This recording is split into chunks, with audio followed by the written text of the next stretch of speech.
Hi అండి, welcome to my channel. నేనైతే ఈరోజు తోటకూరతో ఒక మంచి రెసిపీ అయితే చేస్తున్నానండి.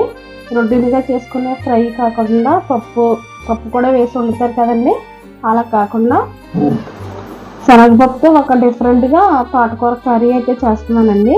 దానికి కావాల్సినవి తోటకూర, శనగపప్పు ముందే నానబెట్టుకున్నానండి, టమోటాలు, పచ్చిమిరపకాయలు, చింతపండు, వెల్లుల్లి రబ్బలు కుక్కర్లో వేసేసుకొని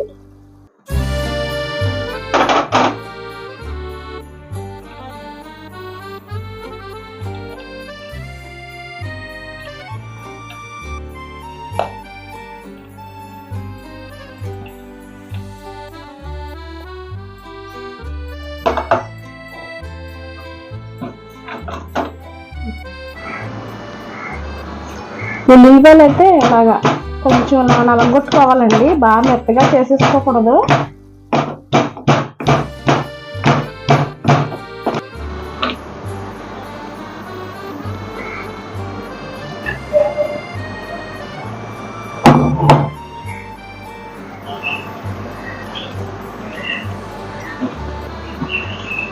ఒక డిఫరెంట్ టేస్ట్లో ఉంటుందండి, చాలా బాగుంటుంది.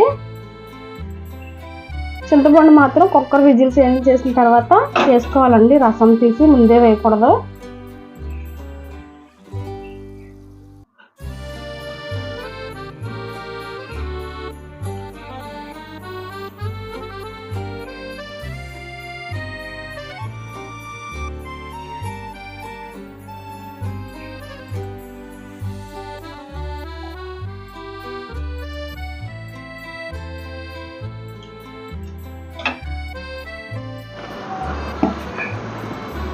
కారం,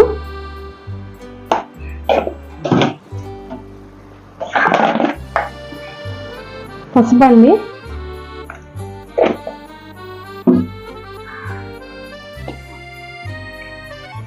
సాల్ట్,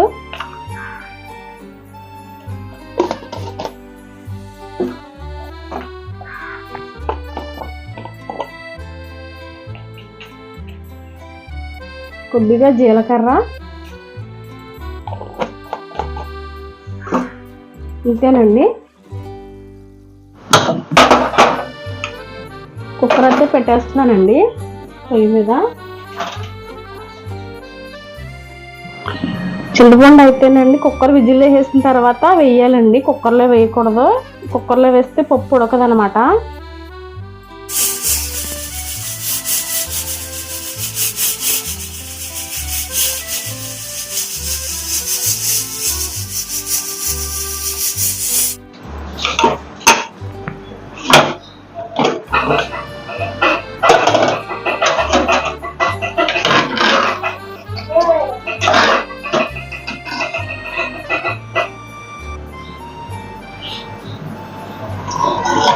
ఉడికిపోయిందండి పప్పు, తోటకూర ఇవన్నీ. ఇప్పుడైతే దీంట్లోకి చింతపండు రసం అయితే వేసేస్తున్నాను. మళ్ళీ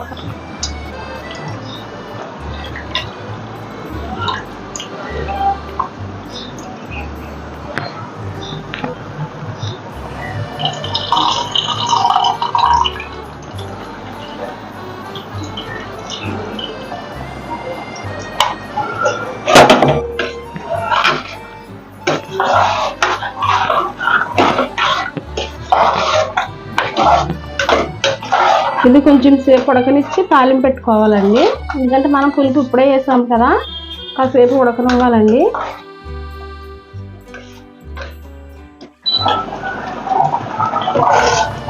కూర అయితే ఉడికిపోయిందండి, చింతపండు వేస్తాం కదా, గుండె చక్కగా ఉడికిపోయింది. ఇప్పుడు దీన్ని తాలింపు పెట్టుకుందాం.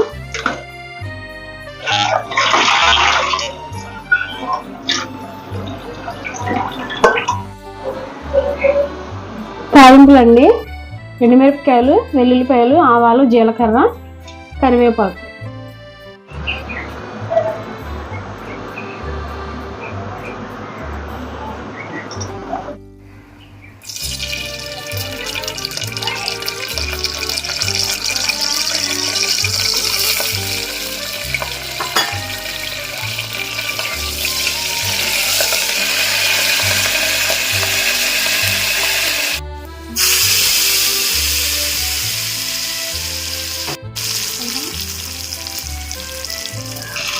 ఇదేనండి కర్రీ అయితే రెడీ అయిపోయిందండి.